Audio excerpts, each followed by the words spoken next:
Okay, Backlash. This is where things get a little confusing. Look, I didn't have any interest going into Backlash. Yeah, I was curious about a couple of things, but I really didn't care that much about this pay-per-view. Not one bit. I didn't care.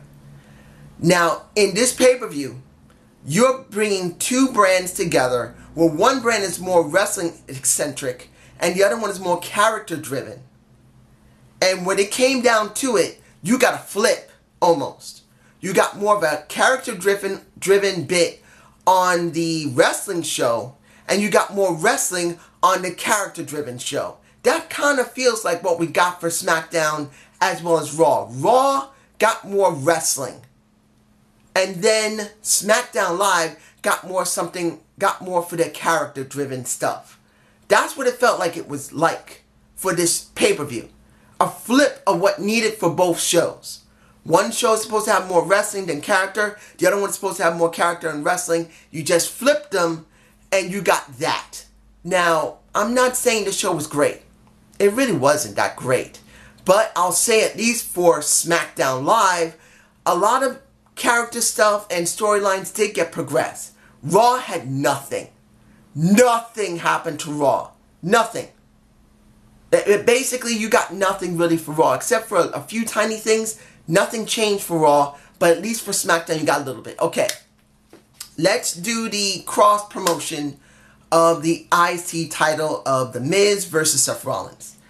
Now, I really wasn't interested in this match. I knew The Miz had some good chemistry with Seth Rollins. There's no lie about that. These guys got some good chemistry. But this match was the best match of the night. It was. There wasn't no really general story behind it other than The Miz trying to claim his 9th IC title reign similar to Chris Jericho. That was all that was there. Now mind you, that wasn't a bad thing to see. I wouldn't mind seeing The Miz get a 9th run with that title and tie Chris Jericho because both these guys have one thing in common. They are the best heels of their generation. When it comes to Chris Jericho, he is the best heel that has ever been known generally for WWE. Not the greatest, but one of the best. When it comes to The Miz, he is the current best heel they got.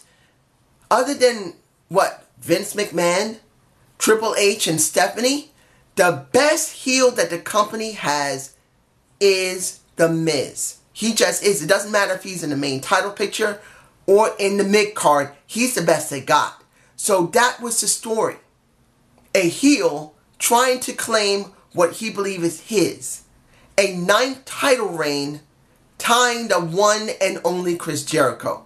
And that match was great. That was the best match of the night. I don't care what anyone says. It was the best match. It was a great opener. The crowd in Newark, they were hyped after that. Then you had Jeff Hardy versus Randy Orton, which really brought it down. Really it did. I'm sorry. I still love Jeff. And I'm not having a problem with Randy Orton, except the fact that he's not a heel. And I believe that dynamic really ruined the match. You got both guys who basically, respect one another. That's when the match fell flat in his face and no one cared. Yeah, it got physical. And you would think, well, it's getting physical. Randy Orton, it seems like he's going to win. But I wasn't sure if Jeff was going to job here. I didn't feel like he was. And I was right. Jeff retained his title. Jeff won. So what now for Randy Orton? Really, nothing really seriously changed for him. It didn't really feel like anything changed for him. Jeff, the same thing. It didn't really feel like it helped Jeff. And it really didn't feel like it helped Randy Orton. And it brought the crowd down in Newark. It just did. Now, the next match that really I felt was a dud. Even though at the end people kind of cheered, it was a freaking dud. And that was Alexa Bliss versus... I hate thinking Nia Jax as a face. Look, I don't hate Nia Jax. I just feel like she's been booked so badly, so ridiculously badly. It angers me. She should be a heel right now. And I'm not saying for Alexa Bliss to be a face. No. Let her stay a heel because Alexa Bliss is a damn good face. But Nia Jax should be a monster. She should be the female equivalent of Braun Strowman, terrifying the women's division, and she's not.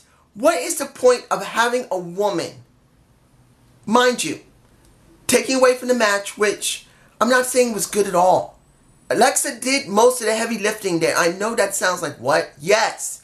Because Nia Jax had to be the face here, Alexa Bliss had to be the heel and do all the heavy lifting, which really made the match crappy. Not because Nia Jax is a bad wrestler. She's not. She's actually a decently good, very good wrestler. But being the face here and having to take hits from a tiny little woman. Look, I'm 5'8.5", maybe 5'9". Alexa's 9 inches shorter than me, or 8.5 inches shorter than me. She's a kid to me. And that's me. She looks like a toddler to a Nia Jax. How in the blue blazes were you going to believe this is going to work? And then, after it was all over and Alexa got her ass abused pretty damn good, in the end, when Nia Jax got interviewed by Renee Young, what happened to Charlie? What about the other women that need to do some type of interviewing? I think they need to switch them around periodically so they can get more work, because sooner or later, you're going to need to. But anyway, you're hearing Nia Jax saying, you can be anything you want. And everybody's just going, what? Or something equivalent to it. This is what she was not meant to be. She's not meant to be a face in this situation. Why is she the one who's being bullied? This was so wrong. This interview, this little segment sucked so bad. And yeah, people cheered because they're doing the freaking bully campaign about this. Dudes. And I believe the guy's named George. He's going to say, you know what, I can't stand WWE. They're pieces of shit. This is bullshit. I'm glad to watch Impact Wrestling. Dude, I understand your point of view. You love Impact. But I'm a type of person, and I say this for any wrestling fan, I'm the type of person that wants to see all wrestling promotions do something. Because when a major promotion is freaking stupid and crappy, it hurts all the other promotions, including Impact Wrestling. No matter how much anyone wants to say Impact is fine, no. When a big promotion acts stupid, people don't want to look at always little promotions. Particularly a promotion in Impact Wrestling that had 4 runs with the same people, and it made them look stupid. And now in the 5th run, we got to wait almost a year and several months before we know that the company's going to work. So when I see garbage like this, it worries me about wrestling in general. Because she should be a monster. And she's a joke. Ugh, I don't need to say anything more. But I will say, for the next women's match, which was the SmackDown match, the ending was right. And I don't give a frack that anyone who loves Charlotte says this is stupid, that Charlotte should have won. No. I'm going to make this very clear to anyone who loves Charlotte. Charlotte is a Ric Flair bite-off, as she stands right now. Not that she doesn't have ability to wrestle. Not that she doesn't have some ability on the mic. Not that she can't be a ring general. She is such a bite-off of her father. At this moment, she has become stagnant. People go, woo, because of Rick.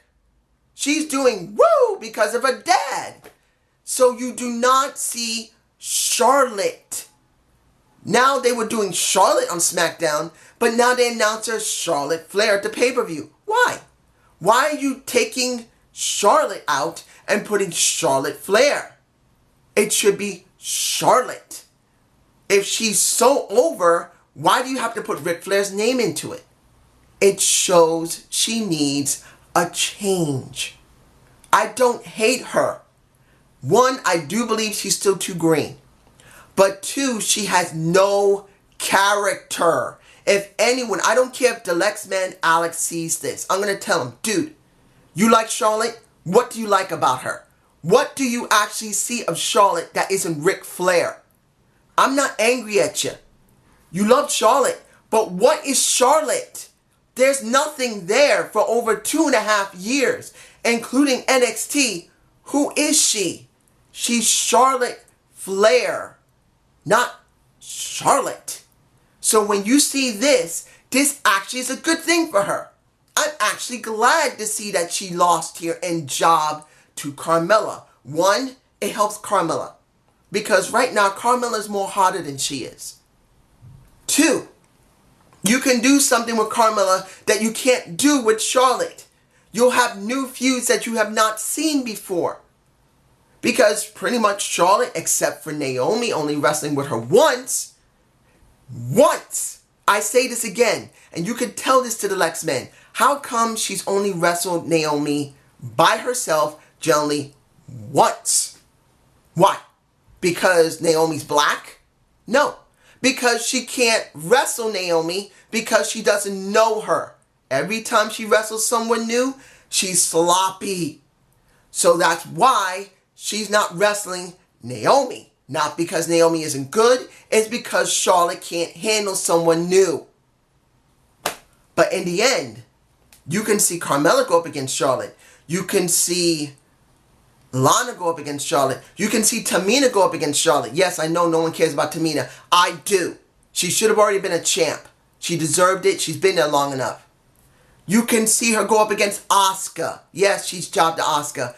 But with enough time after Asuka goes through everybody else, at least there'll be something for her to do. She can go, Asuka can go through Becky Lynch. She's got to go through Naomi. She's got to go through Tamina. She's got to go through Lana. She's got plenty of people to go through before she gets the title. So I don't see anything bad for Asuka. And now if they keep this up with Charlotte, let Charlotte keep losing for a while. Let her reinvent herself. Not as Charlotte Flair, but Charlotte. That's that. Now here's another thing that pretty much, what did we gain? The dynamic duo of Lashley and Braun Strowman versus the two jobbers now that are supposedly now going to have a possible feud. And what? I don't even know what Sami Zayn and Kevin Owens are going to be doing after this. What was that? Why did Kevin Owens want to stay and fight when Sami made it really clear they're getting their asses handed to him? They should just walk away.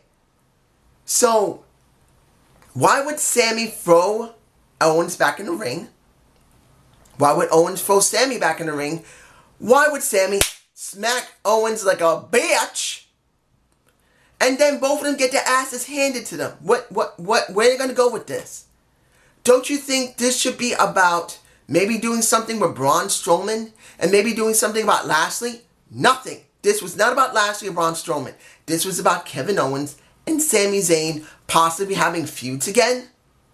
Possibly having some type of fight when you should be using Kevin Owens and Sami Zayn in a tag match. Going up against Hardy and the Bray Wyatt. You could do tag teams on Raw at least a little bit. Something. No, you get this. I don't know where they're going with that. It doesn't really matter how the match was. It doesn't matter. This is what you got at the end. You got Kevin Owens getting nailed. You got Sami Zayn getting nailed. And then you see a little bit of arguing and fighting between each other. Walk with Elias. Oh, he's in my face. He's in my face. That man is... He had the crowd eating out of his hands. He had them eating out of his hands. And he is so over right now. If the WWE doesn't understand to give him a title eventually, they would have lost a huge opportunity. But then we had a whole bunch of other stuff happen. We had New Day, which it wasn't too bad with them, but it really didn't seem like it was clicking very well. Until Aiden English came out and made it awesome. I don't care what anyone says. You look at Aiden English and you look at Rusev. How is Rusev been getting over? Because Aiden English has been announcing for him. Yes, Rusev has been over to a certain extent. People like him. But they were never super excited about him until he had an announcer singing for him, being in his corner, doing all the things that need to be done to get Rusev over. And I know I think one person said Rusev really, he's the only one that's over. Aiden English is nothing. No, without Aiden English, Rusev is nothing. But also without Rusev, Aiden English is nothing. They both need one another. If they still break them up, it's going to be stupid. But particularly Rusev trying to work with Lana now, it's going to destroy Rusev Day. I know it. Rusev Day will not work with Lana. It has to work with Aiden English. It's just not going to work. If they turn him face with Lana and Aiden English, it'll work perfect. If you have Lana with Rusev, it won't work.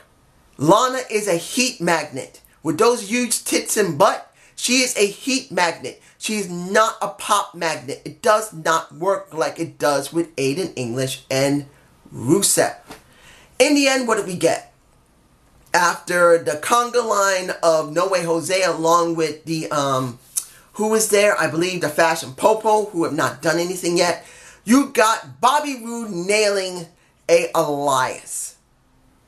I can't say it was bad.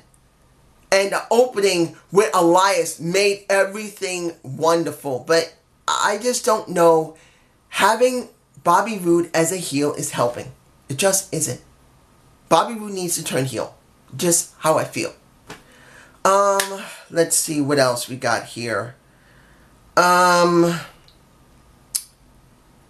We got Daniel Bryan versus Big Cass. Now, I know I'm going to get a problem here with people, if anyone cares to even look at this video. When you look at this match, honestly, it was an okay match. But then, here's the problem. Big Cass should have won. I repeat that again. Big Cass should have won. You know why? Even though he got heat at the end, it wasn't as hot as it would have been if he had beaten Daniel Bryan. And I know people are so happy Daniel Bryan won his first real match. No. Daniel Bryan should have lost his real match. He should have. Like The Miz should have won his match if there was no title involved. That would have been better for him. The Miz should have won his match. Daniel Bryan should have lost his match. And then when they did the Backlash backstage stuff, it would make such heat. So much heat. As it stands now, you're taking some of the heat away from the feud that will eventually happen of Daniel Bryan and The Miz.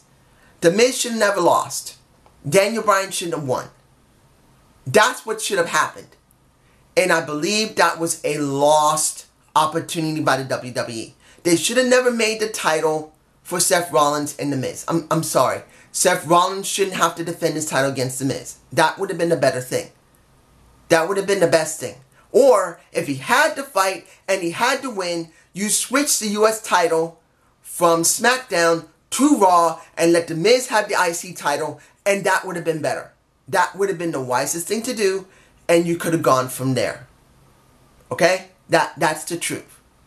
And I really believe that was just a lost opportunity. Now, where is that match? The match... Yep, I gotta do it. Shinsuke Nakamura versus AJ Styles. Was this a good match? Yes. It was not the match of the night. The match of the night was the opening. Was the storytelling good? Yes, it was. It wasn't perfect storytelling because in the very beginnings of the match, it was very slow. Very sluggish. Not botchy, but slow and sluggish. And it did pick up at the end and the crowd just got into it. The ending, good. No clear winner. No one. AJ won twice. There was no clear winner before. And then, not a clear winner again. And AJ retains.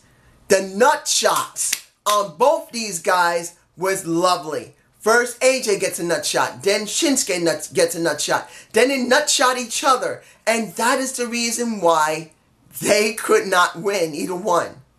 Now, I'm sure a lot of people can say it's stupid, but in actuality, it's better than what we usually get. It's not 50-50 booking here. This is not even close to 50-50 booking. Look, AJ won twice against Shinsuke Nakamura. Then he basically didn't get anywhere. He won once against Shinsuke Nakamura. They basically had a count out and then another count out. Nobody had a job here. But still, Shinsuke did not win. AJ won. And there's still some type of controversy. Still something that can keep going until SummerSlam. And I'm fine with that. That's good. That's good storytelling. I don't know if Road Dogg wrote this or someone else. I personally don't care. As long as you give us something good to work with, I'm fine with it. So this is what you got. And I'm alright with that. That's good. Now, the final match of the night. Roman Reigns versus Samoa Joe. Oh my gosh. The crowd truly didn't give a fuck. I'm sorry for the cursing. I think this is the first time I cursed. I hope it is. But they did not care. I mean, the crowd was acting rowdy on and off throughout the night. They were saying this is awesome. Well, not this is awesome. Rusev Day. Boring. That was generally the most on and off throughout the show. But it was very prevalent here. And the announcers did everything they could to try and straighten it out. But they could not. The crowd was just loud about it. The match was slow. The match was sluggish. And it wasn't because of Samoa Joe. It was because of Roman Reigns being slow and sluggish with this match. And I'm not saying that it was a perfect match on Samoa Joe's side either. But Samoa Joe was way over. People wanted Joe to win that match. He should have won that match. And he did not win that match. It made no sense for him to lose. Look, right now as it stands, the WWE has booked Roman Reigns weak. And instead of capitalizing on that and do something different with his character, they're leaving exactly the same, just like they would have if Charlotte hadn't changed. Because Charlotte, if we're lucky, will continue to lose and then she can progress her character. Here, he hasn't changed. Roman is exactly the same person he was before. And that is going to hurt him. He's not a heel. He definitely is not cheered as a face. He lost twice before to Brock Lesnar in the last couple of months. And now winning to Samoa Joe does not help him. In fact, it hurts him more. And then it hurts Joe in his run in SmackDown Live. Joe needed to win here. He was the most over between the two. He's the one that's going to give the most benefit to SmackDown Live. He's the one that could have made something for AJ Styles, Shinsuke Nakamura. Hell, John Cena could have been floating over there whenever he comes back. Daniel Bryan could have been dealing with him. But as it stands now, it hurts Joe. And I know people would say, this didn't hurt Joe. He'll be fine. No, it does hurt Joe.